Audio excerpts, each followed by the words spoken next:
just got finished practicing. Not sure we got much better today. Thought the defense ran around pretty good. Don't think we got much improvement in offense today.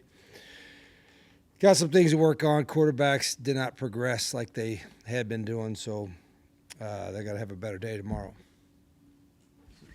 Big picture, I'm sure you're never where you want to be, but as camp comes to an end, or do you think you're where you need to be?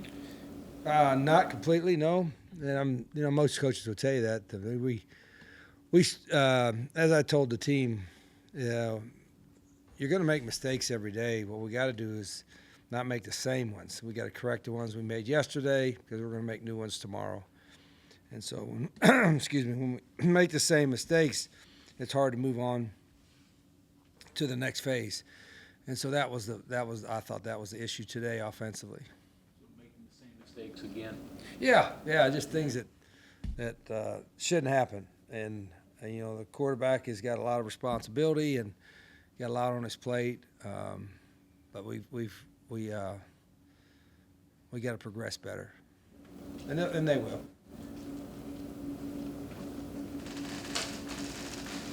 Anything else more you kind of elaborate on the non-progression of the quarterbacks? Like, what were they?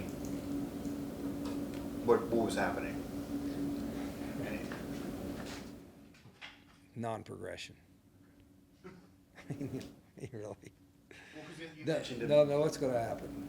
You mentioned in the past I'm not about going to mention penalties. anything about anything because it'll. I should know that. I mean, that's 29 years. You mention one thing and it'll be blown up like it's, the world's coming to an end deal, right? I mean, so my mistake. I call Mike, and don't ever mention anything. I mean, you're probably told don't ever mention anything specifically because then it's the what are we gonna do? Mike, you understand? But I mean, it's a fair question. I gave it a shot. Yeah, I don't blame you. No, I mean, I don't mind. I have high expectations for all our guys. I think any coach does. But I mean, I truly believe truly have high expectations for all of our guys at every position. I do think we have players there, and especially in that quarterback room. My expectations for them are really high, and it's always been because, that's an important position. But, for the guys in that room, I've said this several times. I really like what we have in there. So my expectation is for them to really, really perform well all the time, and they will. And they will get there. Your past experiences when you have a poor practice or one that's up to your standard, do they come back usually? Do they bounce back? Yeah, usually they'll bounce back, or we keep going till it happens. You know what I mean? One of the kind of deals like, I'm not giving up on anybody, but so it's not. I just think it's, everybody has a different kind of methodology and a process that they go through, and that mistakes along the way and all that, and that's the most important position on the team. It's a team game, but that's the most important position. So we throw a lot at them. There's no question we throw a lot at them. So they're a conscientious group, and it's a really good group. They'll be all right. Do you have to stir things up a little bit? I know some coaches, you get practice after practice after practice, it gets kind of mundane, and you have to. I have no switch it problem. up. I didn't want to stir it up today. My goal was to go out today and not have to yell one time. Just like eat a popsicle at the break. Get some of this nice water with what do you call it, electrolytes in it, and happy day. That's didn't work out that way. Earlier in fall camp, Zach mentioned that he was hoping to cause 3 turnovers at least per practice. Just wondering if the defense has kind of been living up to that expectation. Yeah, I mean that part of it, but I don't. That's not my goal. I mean, what if it's a freshman, that's just doesn't make the right read or something, and they didn't cause a turnover. It was just given a turnover. So there's different turnovers. There's ones that are caused by great play, great disguise, great efforts, and there's some caused by like stupidity. Like we didn't hold the ball tight enough, or we just threw it right to a guy. So I don't necessarily think all the interceptions or whatever was thrown in the history of football are caused by defense. Probably most of them are caused by bad decisions. So I don't ever look at that. Like, quarterbacks are making a bunch of bad decisions, and he just happened to be the guy standing there. Rich, you talked about redshirting, not really thinking a whole lot about a week or so ago. Any freshmen definitely work their way into your rotation, or is it still to be determined? Let me hold up my depth chart. You guys want to take a shot of that? Yeah. You want to see who the top kicker is right there? Did you flash it? Pat McAfee. See, right corner, Adam Jones. Oh, here's a good one. Boundary safety, Jamal Adai. Name from the past. Hey, quarterbacks. Pat will probably get mad about that. Rasheed Marshall. Hey, starting next. Stedman Bailey. There's a good one right there. See, Stedman Bailey. What was the question? Any of the true freshmen fighting to be in the rotation? I'm trying to think who the true freshmen are. I don't know, Mike and Mike. Is there any of them? I don't think there's. I mean, they're all getting reps right now, and I don't. We don't need to make a decision really till after the fourth game, right? Sure. So that's a a good rule. I think they get to play 4 games and the bowl game if you're in a bowl game. So we won't. We'll try to after tomorrow. By Monday, see who's in the mix. But I won't, like in the past where you're like, gosh, I don't want to get that freshman in there and ruin a redshirt year. You don't have to do that anymore. In fact, I think there might be a one day where you get 5 years to play 5. I think they're trying to pass that on the Division II level. It might happen on Division I level too, going forward. So, yeah, there's a couple that might be in there. I was asking Pat Kirkland the other day about live special teams. Obviously, it's risky. Have you thought about how far you're going to go with that to determine kickoff, field goal block? Live? Yeah. Yeah, in fact, funny you asked that because we did a lot of special teams today, and it was in shorts, and I'm thinking, can we do kickoff and kickoff return live? And I don't know if anybody ever does that.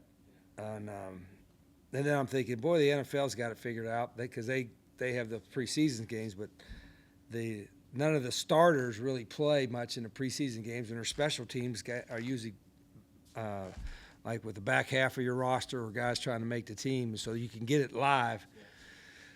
So, but we don't have the preseason games, of course. So I don't know if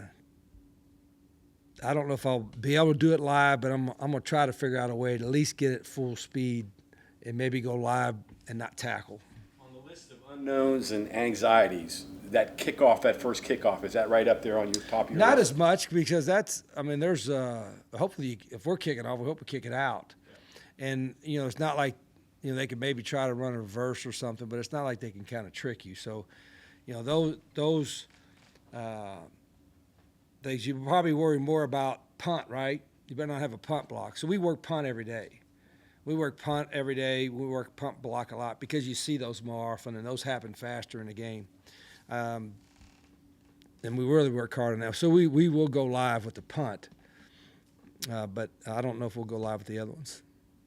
Richard, in this era of starting over with teams like bringing 70 people in, everybody obviously would like to have recruits, transfers from Michigan and Ohio State and Clemson and Alabama.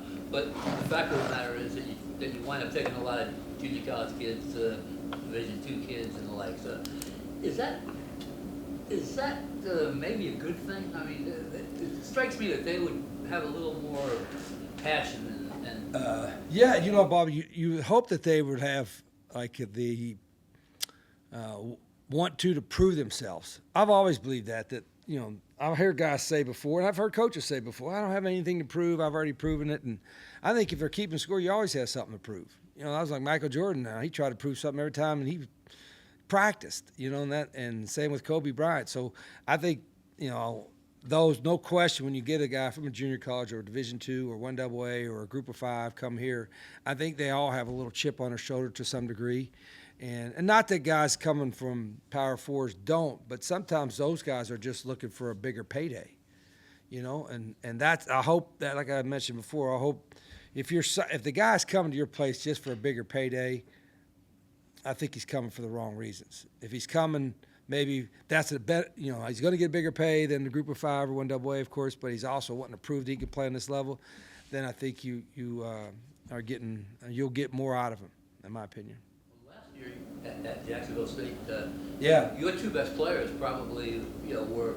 Trey Stewart was a Moving Division up. II guy out of Limestone, nobody knew about, and he's working out with the Vikings now. I think had a great year. Was one of the top rushers in the country, and Tyler Huff, coming from a 1AA, nobody recruited him. He played that way every day.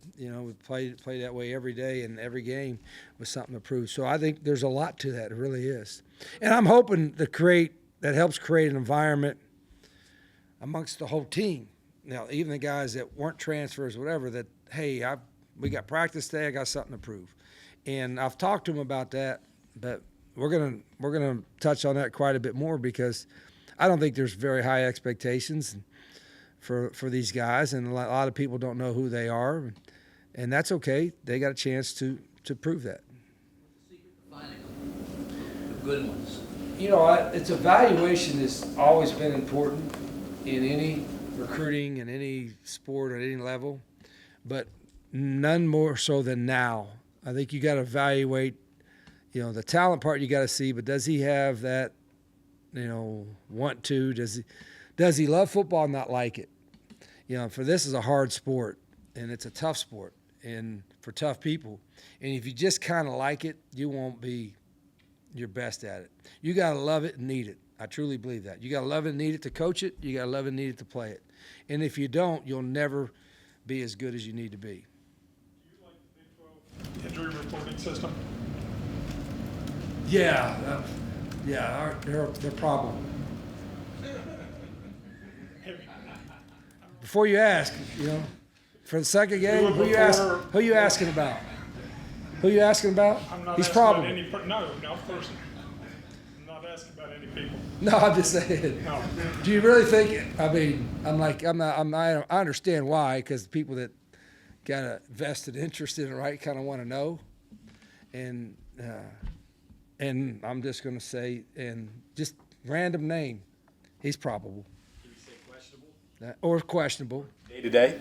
and that that as well. Yeah. Anyone doubt?